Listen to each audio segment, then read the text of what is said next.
Hello नमस्कार साथियों, आप सभी का एक बार पुनः हमारे YouTube channel study with GK पर हार्दिक स्वागत है। मित्रों, आज की हमारी चर्चा का विषय है राजनीति विज्ञान विषय के अंतर्गत राजनीतिक अवधारणा समानता पर चर्चा करना। इक्विलिटी क्या है, इससे जुड़े हुए महत्वपूर्ण फैक्ट, टू द पॉइंट और महत्वपूर्ण प्रश्नों के बारे में हम चर्चा करेंगे ताकि आगामी परीक्षाओं में इससे संबंधित क्या प्रश्न पूछे जा सकते हैं उन्हीं को लेकर। आइए शुरुआत करते हैं। समानता जो शब्द है, इक्विलिटी, इसका अर्थ होता है विभेदों का अंत। विभेदों का अंत, जो असमानता है उसका क्या करना, अंत करना है। समाज में विशेषाधिकारों एवं विषमताओं को समाप्त करना है जो समाज द्वारा निर्मित है। इस समानता का मूल अर्थ देखें तो इसका मूल भाव क्या है, वो है समाज में जितने भी विशेषाधिकार है, जितनी भी विषमताएं हैं, उन्हें समाप्त करना है जो समाज के द्वारा निर्मित की गई है। इसका सरल भाषा में ये अर्थ है कि जितने भी विभेद है, जितने भी विशेषाधिकार है, जितनी भी विषमताएं हैं, उन्हें समाप्त करना है जो समाज के द्वारा निर्मित है।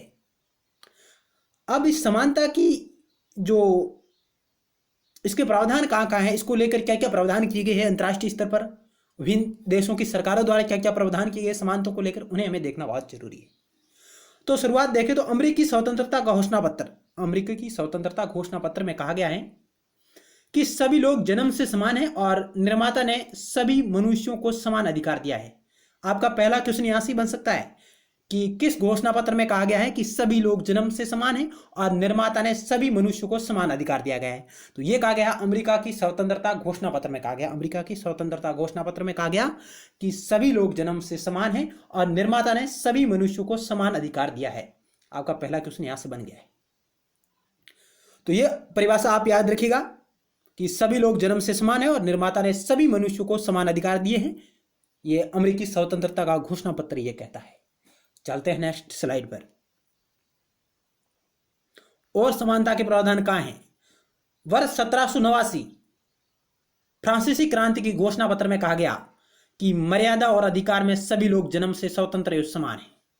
यहां कहा गया है फ्रांसीसी क्रांति का जो घोषणा पत्र है 1789 का, उसमें कहा गया कि मर्यादा और अधिकार में सभी लोग जन्म से स्वतंत्र और समान हैं।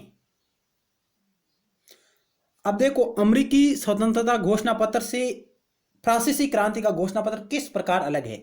उसमें कहा गया था कि सभी लोग जन्म से समान हैं, निर्माता ने सभी मनुष्यों को समान अधिकार दिया, ये उसमें कहा गया था। जबकि फ्रांसीसी घोषणा पत्र में यह कहा गया है कि मर्यादा और अधिकार में सभी लोग जन्म से स्वतंत्र और समान हैं, ये इसमें कहा गया। ये आपको थोड़ा अंतर समझना है। तो ये भी आपका एक फैक्ट है, एक क्वेश्चन बन सकता है। मर्यादा और अधिकार में सभी लोग जन्म से स्वतंत्र और समान हैं, यह कहा गया 1789 के फ्रांसीसी क्रांति के घोषणा पत्र में।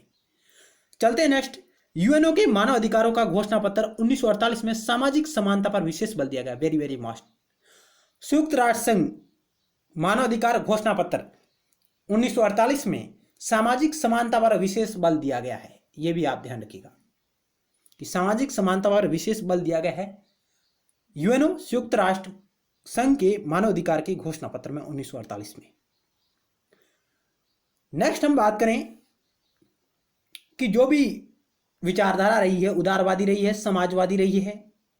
उदारवादियों ने समानता का अर्थ किस संदर्भ में लिया है, उसके बारे में हमें देखना बहुत जरूरी है। उदारवादी समानता को किस दृष्टि से देखते हैं? उदारवादी कहते हैं कि समानता वैधानिक होती है, व्यक्ति कानून व नियमों के समक्ष समान माने जाएंगे। उदारवादी विचारधारा से जुड़े हुए जो लोग हैं वो कहते हैं कि समानता क्या होती है, वैधानिक होती है, व्यक्ति कानून व नियमों के समक्ष समान माने जाएंगे। ये उदारवादी विचारधारा के लोग कहते हैं। अब लोग है जो उदारवाद का जनक कहा जाता है जॉन लॉक को, उन्होंने क्या कहा देखते हैं। जॉन लॉक कहते हैं कि प्रकृति ने सभी मनुष्यों को समान व स्वतंत्र पैदा किया है।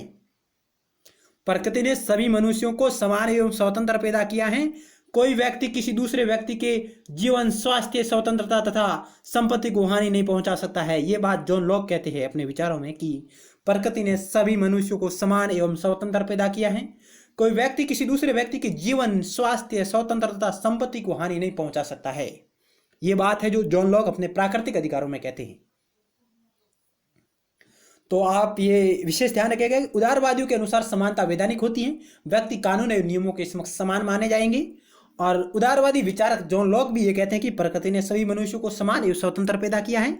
कोई व्यक्ति किसी दूसरे व्यक्ति के जीवन है, स्वास्थ्य है, स्वतंत्रता है तथा संपत्ति को हानि नहीं पहुंचा सकता है। ये विचार है जो ये जॉन लॉक अपने प्राकृतिक अधिकारों में ये विचार देता है। जो प्राकृतिक अधिकार है उनमें इनके बारे में चर्चा करते हैं जॉन लॉक ने 3 प्रकार के प्राकृतिक अधिकारों के बारे में चर्चा की है। जीवन का अधिकार, स्वतंत्रता अधिकार और संपत्ति का अधिकार। ध्यान रखिएगा, जॉन लॉक ने 3 प्रकार के प्राकृतिक अधिकारों के बारे में चर्चा की है। जीवन का अधिकार, स्वतंत्रता का अधिकार और संपत्ति का अधिकार। और संपत्ति के अधिकार को सबसे महत्वपूर्ण स्थान देता है जॉन लॉक। ध्यान रखिएगा, ये एक्स्ट्रा फैक्ट है। आप वीडियो को पॉज करके आसानी से पढ़ सकते हैं। चलते हैं नेक्स्ट स्लाइड पर। लॉक के विचारों में नैतिक समानता की संकल्पना अंतर्निहित है। यानी जॉन लॉक के विचारों में नैतिक समानता की जो संकल्पना है वो अंतर्निहित है, वो उनमें पाई जाती है। प्राकृतिक अवस्था में सभी मनुष्य समान थे तथा सभी व्यक्तियों को ईश्वर ने समान अधिकार दिया है। यह भी जॉन लॉक कहते हैं। लॉक के विचारों में किस प्रकार की समानता की संकल्पना अंतर्निहित है, तो वह है नैतिक। क्वेश्चन बन सकता है कि लॉक के विचारों में किस प्रकार की समानता अंतर्निहित है, तो हम कह सकते हैं उनके विचारों में नैतिक समानता की संकल्पना अंतर्निहित है। वो कहते हैं कि प्राकृतिक अवस्था में सभी मनुष्य समान थे तथा सभी व्यक्तियों को ईश्वर ने समान अधिकार दिया है। ये फैक्ट है। चलते हैं नेक्स्ट पर। बारकर महोदय आते हैं। बारकर महोदय के क्या विचार रहे हैं? यह कहते हैं कि समानता का आशय अधिकारों के रूप में यह है कि जो स्थितियां मुझे उपलब्ध कराई जाती हैं वे अन्य लोगों वैसे ही उपलब्ध कराई जाएं, और यह है कि जो अधिकार अन्य लोगों को उपलब्ध कराए जाएं वह मुझे भी मिलने चाहिए। बारकर महोदय ने समानता का आशय सीधा बताया है। इन्होंने कहा कि जो अधिकार या जो स्थितियां मुझे उपलब्ध होती हैं वे स्थितियां और वे अधिकार अन्य लोगों को भी उपलब्ध होने चाहिए। जो अधिकार अन्य लोगों को उपलब्ध है वे अधिकार मुझे भी उपलब्ध होने चाहिए, ये बारकर कहते हैं। बारकर का सीधा मतलब रहा है समानता को लेकर। उन्होंने कहा कि जो अधिकार मुझे मिल रहे हैं वो अधिकार अन्य लोगों को भी मिलने चाहिए, और जो अधिकार अन्य लोगों को मिलते हैं वो अधिकार मुझे मिलना चाहिए, ये बारकर कहते हैं। ये इन्होंने अपना कॉन्सेप्ट दिया है बारकर ने। एक बार पुनः देख लेते हैं परिभाषा को। समानता का आशय अधिकारों के रूप में यह है कि जो स्थितियां मुझे उपलब्ध कराई जाती हैं वे अन्य लोगों वैसे ही उपलब्ध कराई जाए, और यह है कि जो अधिकार अन्य लोगों को उपलब्ध कराए जाए मुझे भी मिलने चाहिए। बस यही कहता है। सरल भाषा में हमें ध्यान रखना इतना ही कि बारकर कहता है कि समानता का आशय जो अधिकार मुझे मिल रहे हैं वो अधिकार अन्य लोगों को मिलने चाहिए, जो अधिकार अन्य लोगों को मिलते हैं वो अधिकार मुझे मिलने चाहिए। यही बारकर की समानता का आशय है। चलते हैं नेक्स्ट पॉइंट पर। जेरेमी बेंथम ने पहली बार राजनीतिक समानता का सूत्र प्रस्तुत किया था। क्वेश्चन, जेरेमी बेंथम ने पहली बार राजनीतिक समानता का सूत्र प्रस्तुत किया है और वह सूत्र था एक व्यक्ति एक मत। तो क्वेश्चन आ सकता है कि पहली बार राजनीतिक समानता का सूत्र किस विद्वान ने प्रस्तुत किया था? वो किया है जेरेमी बेंथम ने, और वह सूत्र था एक व्यक्ति एक मत। ध्यान रखिएगा। नेक्स्ट क्वेश्चन है हमारा,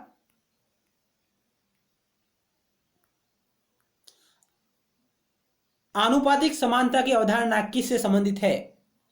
आनुपातिक समानता की अवधारणा अरस्तु महोदय ने दी थी, अरस्तु से संबंधित है। और इनकी यह अवधारणा है, आनुपातिक समानता कहती है कि समकक्षों के मध्य समानता होनी चाहिए। जो समान लोगों के मध्य समानता, समकक्षों के मध्य समानता, यह है आनुपातिक समानता। अरस्तु ने असमानता को प्राकृतिक माना है। क्वेश्चन आ जाएगा कि अरस्तु के अनुसार समानता है प्राकृतिक, कृत्रिम, राज्य द्वारा निर्मित, सामाजिक व्यवस्था द्वारा निर्मित। तो अरस्तु ने असमानता को प्राकृतिक माना है, आप ध्यान रखिए। और आनुपातिक समानता की अवधारणा है जो अरस्तु महोदय से जुड़ी हुई है। अब नेक्स्ट हमारा एक फैक्ट आ रहा है कि समानता की आशा ने स्वतंत्रता को निष्फल बना दिया। ये किसने कहा था?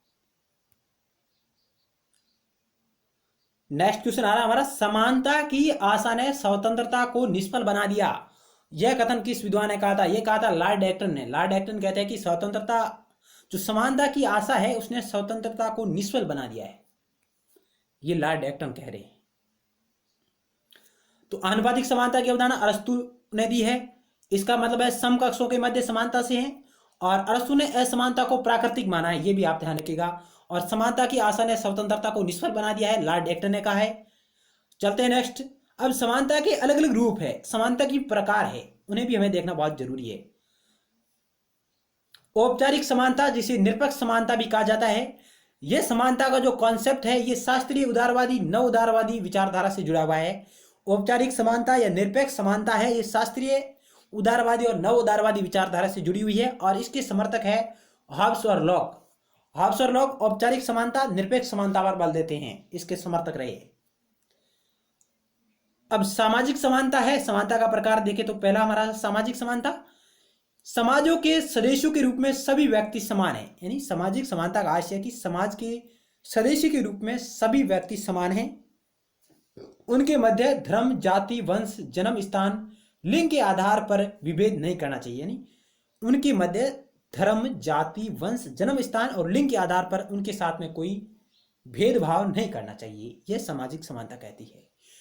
और यूएनओ के मानव अधिकारों की घोषणा पत्र 1948 में सामाजिक समानता पर विशेष बल दिया गया है। इस प्रश्न के बारे में हमने पहले चर्चा की है कि सामाजिक समानता पर विशेष बल दिया गया है। संयुक्त राष्ट्र के मानव अधिकारों के घोषणा पत्र जो 1948 में उसे प्रतिपादित किया गया था, उसमें सामाजिक समानता पर विशेष बल दिया गया है। तो ये सामाजिक समानता के बारे में हमने चर्चा की। नेक्स्ट हम बात करेंगे आर्थिक समानता। आर्थिक समानता क्या कहती है? आर्थिक समानता का जो कॉन्सेप्ट है यह कहता है कि सभी की न्यूनतम आवश्यकताएं पूरी करना। आर्थिक समानता वही है जिसके अंतर्गत सभी व्यक्तियों की न्यूनतम आवश्यकताएं पूरी होनी चाहिए। पूंजी का केंद्रण कुछ ही लोगों के हाथों में नहीं होना चाहिए। आर्थिक इकोनॉमिक जो इक्विलिटी है वो कहते हैं कि पूंजी का जो केंद्र है वो कुछ ही लोगों के हाथों में नहीं होना चाहिए, वो सभी लोगों में समान वितरित होना चाहिए। और इस आर्थिक समानता के समर्थक कौन है, ये बहुत ही महत्वपूर्ण है। इसके समर्थक है कल्याणकारी राज्य के समर्थक है समाजवादी विचारक है। आर्थिक समानता पर बल कौन देते हैं? पूंजीवादी लोग नहीं देते हैं, उदारवादी लोग नहीं देते हैं। इसके समर्थक है कल्याणकारी राज्य के समर्थक और समाजवादी विचारक है। लॉस्की जो आर्थिक समानता के महत्वपूर्ण समर्थक रहे हैं वो कहते हैं कि आर्थिक समानता को सभी प्रकार की समानताओं के मूल में माना जाएगा। आर्थिक समानता सभी प्रकार की समानताओं के मूल में है। किसने कहा? लॉस्की ने कहा है। क्या कहा है? उन्होंने कहा है कि आर्थिक समानता है जो सभी प्रकार की समानताओं के मूल में है, ये लॉस्की कहते हैं। ये फैक्ट आप याद रखिएगा, आर्थिक समानता है जो सभी प्रकार की समानताओं के मूल में है, लॉस्की। और आर्थिक समानता का जो कॉन्सेप्ट है ये समाजवादी राज्य से जुड़ा हुआ है, समाजवादी विचारकों से जुड़ा हुआ है और कल्याणकारी राज्य के समर्थक है उनसे जुड़ा हुआ है, न कि पूंजीवादी लोगों से जुड़ा हुआ है, न ही पूंजीवादी राज्य से जुड़ा हुआ है। और यह कहता है कि सभी की न्यूनतम आवश्यकताएं पूरी होनी चाहिए और पूंजी का केंद्र है कुछ ही लोगों के हाथों में नहीं होकर सभी लोगों के में समान रूप से वितरित होना चाहिए, आर्थिक समानता कहती है। अब हम एक और समानता की नया प्रकार है उसके बारे में चर्चा करेंगे। राजनीतिक समानता क्या है? ये बहुत ही महत्वपूर्ण है और इसका वर्तमान में प्रभाव सबसे अधिक देखा जा सकता है राजनीतिक समानता का। मेरी आवाज शायद आपके पास में आ रही होगी। यदि हमारी आवाज आपके साथ अच्छी तरह से नहीं आ रही तो आप हमें कमेंट बॉक्स के माध्यम से जरूर बताइएगा। राजनीतिक समानता क्या है? बिना किसी भेदभाव के सभी सदस्यों को राजनीतिक गतिविधियों में समान रूप से अवसर प्राप्त हो। राजनीतिक समानता का सीधा मतलब है कि बिना किसी भेदभाव के सभी जो सदस्य हैं, सभी लोग हैं जिनको राजनीतिक गतिविधियों में समान रूप से अवसर प्राप्त होने चाहिए। राजनीति में समान रूप से अवसर प्राप्त होना ही राजनीतिक समानता है। राजनीतिक समानता का आशय राजनीति में सभी लोगों को समान रूप से अवसर प्राप्त होने चाहिए, यही राजनीतिक समानता है। प्रत्येक व्यक्ति को समान मत देने का अधिकार होना चाहिए। प्रत्येक नागरिक को समान मत देने का अधिकार होने चाहिए। बेंथम ने सर्वप्रथम राजनीतिक समानता का सूत्र प्रस्तुत किया था। वेरी वेरी मोस्ट क्वेश्चन हो सकता है, इसके बारे में हमने पहले चर्चा की है। किसने राजनीतिक समानता का सूत्र सर्वप्रथम प्रस्तुत किया था? यह किया था जेरेमी बेंथम ने, और यह सूत्र था एक व्यक्ति एक विचार, एक व्यक्ति एक मत। यह सूत्र है आपका, जेरेमी बेंथम का है। तो यही है राजनीतिक समानता का कॉन्सेप्ट कि बिना किसी भेदभाव के सभी सदस्यों को राजनीतिक गतिविधियों में समान अवसर मिलने चाहिए, प्रत्येक व्यक्ति को समान मत देने का अधिकार होना चाहिए। और जेरेमी बेंथम ने सर्वप्रथम राजनीतिक समानता का सूत्र प्रस्तुत किया है, वो था एक व्यक्ति एक विचार या एक व्यक्ति एक मत। ये विचार जेरेमी बेंथम का है।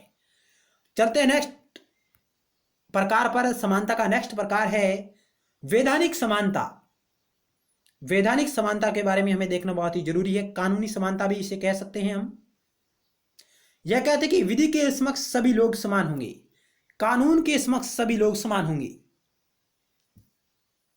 और भारतीय संविधान का जो भाग 3 जिसमें मूल अधिकारों के बारे में चर्चा की गई है, उसमें आर्टिकल जो 14 है वो भी समानता के बारे में चर्चा करता है कि कानून के समक्ष समानता होनी चाहिए। उसके बारे में भारतीय संविधान का आर्टिकल 14 है जो बात करता है मूल अधिकारों का। आर्टिकल 14 समानता का अधिकार, समानता का अधिकार है जो 14 से 18 तक है भारतीय संविधान के भाग 3 में मूल अधिकारों में। वो भी समानता के बल पर बल देता है, समानता के अधिकार और बल देता है, ये भी आप ध्यान रखिएगा। लेकिन हम यहाँ समानता के वैधानिक प्रकार की चर्चा कर रहे हैं। यह कहता है कि विधि के समक्ष समानता होनी चाहिए, कानून की नजर में सभी लोग समान होने चाहिए, किसी के साथ कोई भेदभाव नहीं होना चाहिए, विधि के समक्ष सभी व्यक्ति समान होंगे। और इस वैधानिक समानता के समर्थक कौन करते हैं? ये है आपके जॉन लॉक है, बेंथम है और ऑस्टिन है और जेएस मिल। जेएस मिल इसके प्रखर समर्थक रहे हैं वैधानिक समानता के। ऑस्टिन महोदय हैं, जेरेमी बेंथम भी रहे हैं और जॉन लॉक भी रहे हैं, ये ध्यान रखिएगा। नेक्स्ट हम बात करेंगे नैतिक समानता की। नैतिक समानता है जो एक समानता का प्रकार है, उसके बारे में हम चर्चा करेंगे। यह कहता है कि समानता का आरंभिक विचार इसी के रूप में आया है। समानता का जो आरंभिक कॉन्सेप्ट है जो नैतिक विचारों के रूप में आया है, यह आदर्शवादी संकल्पना है। नैतिक समानता किस प्रकार की संकल्पना है? तो यह आदर्शवादी संकल्पना है। यह नैतिक समानता का जो आरंभिक विचार इसी के रूप में आया था। यह कहते हैं कि सभी व्यक्ति के साथ समानता का व्यवहार होना चाहिए क्योंकि सभी व्यक्ति ईश्वर की समान संतान हैं। नैतिक समानता इस पर बल देते हैं कि सभी व्यक्तियों के साथ समानता का व्यवहार होना चाहिए क्योंकि सभी व्यक्ति ईश्वर की समान संतान हैं, और ईश्वर है जो नैतिक समानता पर बल देता है। और इसके समर्थक है हॉब्स और लॉक। हॉब्स और लॉक इसके मुख्य समर्थक रहे हैं। इनकी प्राकृतिक अवस्था में नैतिक समानता विद्यमान थी। जो हॉब्स और लॉक की जो प्राकृतिक अवस्था है उसमें नैतिक समानता है जो विद्यमान थी, और नैतिक समानता इस बात पर बल देती है कि समानता का आरंभिक विचार है जो नैतिक समानता के रूप में आया है। और यह कहते हैं कि सभी व्यक्तियों के साथ समानता का व्यवहार होना चाहिए क्योंकि सभी व्यक्ति ईश्वर की एक समान संतान हैं। ईश्वर की समान संतान होने के नाते सभी व्यक्तियों के साथ समान व्यवहार होना चाहिए, ये बात कहता है नैतिक समानता कहती है। और इसके जो प्रमुख समर्थक है हॉब्स और लॉक है क्योंकि हॉब्स और लॉक ने अपने प्राकृतिक अवस्था में नैतिक समानता पर बल दिया है। उनकी प्राकृतिक अवस्था में नैतिक समानता विद्यमान थी। यहां तक मुझे लगता है कि आपका क्लियर हो गया है। नेक्स्ट हम एक और समानता के बारे में बात करेंगे, लैंगिक समानता। लैंगिक समानता इसे हमें समझना बहुत ही जरूरी है। वर्तमान परिप्रेक्ष्य में लैंगिक समानता है, इसका कॉन्सेप्ट हावी है। अब लैंगिक जो समानता है यह पितृसत्तात्मक सत्ता की समाप्ति चाहती है। बहुत ही अच्छा फैक्ट हो सकता है। लैंगिक समानता किसकी समाप्ति चाहती है, मातृसत्तात्मक की या पितृसत्तात्मक की? तो लैंगिक समानता है, ध्यान रखिएगा मित्रों, यह पितृसत्तात्मक सत्ता की समाप्ति चाहती है। निजी और सार्वजनिक जीवन में भेद नहीं होने चाहिए। ये कहते हैं कि निजी और सार्वजनिक जीवन में किसी प्रकार का भेदभाव नहीं होना चाहिए, सभी को समान अधिकार होने चाहिए। महिलाओं के घरेलू कार्य के महत्व को स्वीकार करता है। ये जो लैंगिक समानता है इसने महिलाओं के जो घरेलू कार्य है उसके महत्व को इन्होंने स्वीकार किया है, और इन्होंने पितृसत्तात्मक सत्ता की समाप्ति चाहिए और मातृसत्तात्मक सत्ता का इन्होंने समर्थन किया है। लैंगिक समानता ने, लैंगिक समानता पितृसत्तात्मक सत्ता की समाप्त करना चाहती है, मातृसत्तात्मक सत्ता का ये समर्थन करती हैं, और महिलाओं के घरेलू कार्यों का महत्व इन्होंने स्वीकार किया है। यह कहते हैं कि निजी और सार्वजनिक जीवन में किसी प्रकार का भेदभाव नहीं होना चाहिए, सभी को समान अधिकार मिलने चाहिए।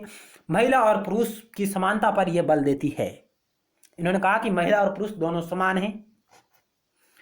अब एक और समानता का प्रकार रहा है अवसर की समानता। ये जो अवसर की समानता का प्रकार है, इसके समर्थक है जॉन रॉल्स। सीधा क्वेश्चन आ सकता है, अवसर की समानता का संबंध किस विद्वान से है? तो यस, इसका संबंध है जॉन रॉल्स से। व्यक्तियों को मूलभूत प्राथमिक वस्तुओं प्रदान करना।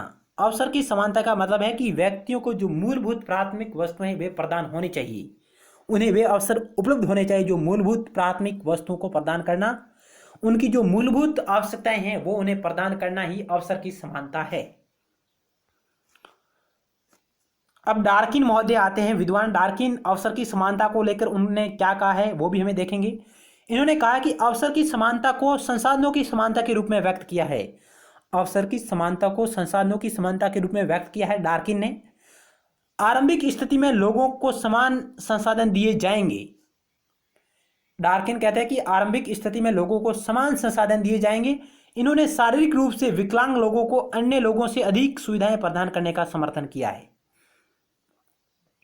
अवसर की समानता के अंतर्गत डार्किन महोदय ने शारीरिक रूप से जो विकलांग लोग हैं, अपंग लोग हैं, जिन्हें इन्होंने अन्य लोगों से अधिक सुविधाएं प्रदान करने का समर्थन किया है, जिन्हें ये पेंशन योजना का नाम देते हैं।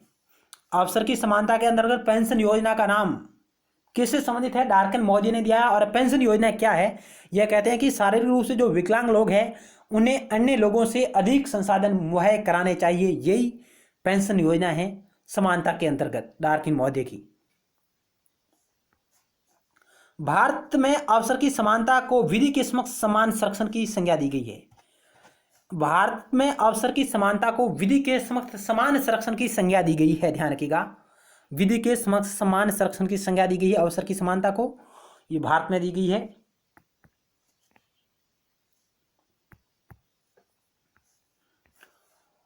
यह कहते हैं कि समाज में वंचित वर्गों के संरक्षण व उत्थान के लिए वेदों को आवश्यक माना गया है। आरक्षण व्यवस्था, यानी अवसर की समानता आरक्षण व्यवस्था चाहती है। यानी अवसर की समानता का सीधा मतलब है कि वो आरक्षण व्यवस्था प्रदान करना चाहती है।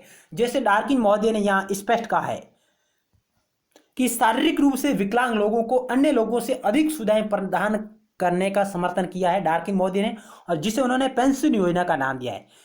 इसी अवसर की समानता के अंतर्गत भारत में क्या किया गया है कि भारत में अवसर की समानता को विधि के समक्ष समान संरक्षण की संज्ञा दी गई है। और समाज में जो वंचित लोग हैं, वंचित वर्ग है, वंचित वर्गों के संरक्षण और उत्थान के लिए विभेदों को आवश्यक माना गया है। उनमें जो विभेद है, जो विविधता है, उन्हें आवश्यक है क्योंकि उन्हें आरक्षण व्यवस्था प्रदान की जाए।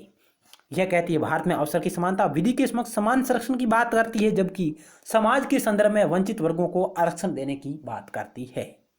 यह भी आप ध्यान रखिएगा। समानता का आशय बहुमत की निरंकुशता से है। यह किसका कथन है? समानता का आशय बहुमत की निरंकुशता से है। यह कहते हैं टॉकविले। टॉकविले ने यह कहा है कि समानता का जो आशय है बहुमत की निरंकुशता से है। यह हमने महत्वपूर्ण फैक्ट और महत्वपूर्ण प्रश्नों के बारे में चर्चा की है, समानता इन इक्वलिटी अवधारणा से जुड़े हुए। और अंत में आप ये भी एक बार मैं पुनः बताऊं कि भारत में अवसर की समानता को विधि के समक्ष समान संरक्षण की संज्ञा दी गई है। क्वेश्चन आ जाएगा कि भारत में अवसर की समानता को किसके समक्ष संरक्षण की संज्ञा दी गई है? तो हम कहेंगे विधि के समक्ष समान संरक्षण की संज्ञा दी गई है, न कि नैतिकता के समक्ष समान संरक्षण की। यह आप एक महत्वपूर्ण पॉइंट के रूप में याद रखें। धन्यवाद मित्रों। इस वीडियो सीरीज के अंतर्गत हमने राजनीतिक अवधारणा, राजनीतिक विचारधारा है जो इक्विलिटी, समानता को लेकर महत्वपूर्ण फैक्ट और महत्वपूर्ण प्रश्नों के बारे में चर्चा की है। यह हमारा वीडियो सीरीज आपको कैसी लगी आप हमें कमेंट बॉक्स के माध्यम से जरूर बताइएगा। यदि आपको हमारा प्रयास सार्थक लग रहा हो तो आप इसे लाइक और शेयर अपने मित्रों के साथ जरूर करिएगा ताकि उन्हें भी सहायता मिले। यदि आपने अभी तक हमारे YouTube channel study with GK को सब्सक्राइब नहीं किया है तो आप नीचे जो लाल बटन दिखाई दे रहा है सब्सक्राइब का, उसे दबाएं और सब्सक्राइब करें और पास में अपने बेल के आइकन यानी बेल के घंटे को भी जरूर दबाएं ताकि नेक्स्ट वीडियो सीरीज का नोटिफिकेशन आपके पास तुरंत पहुंच जाए। नेक्स्ट वीडियो सीरीज में हम मिलते हैं महत्वपूर्ण ऑब्जेक्टिव प्रश्नों के साथ और नए कॉन्सेप्ट के साथ। तब तक धन्यवाद। जय भारत, जय हिंद।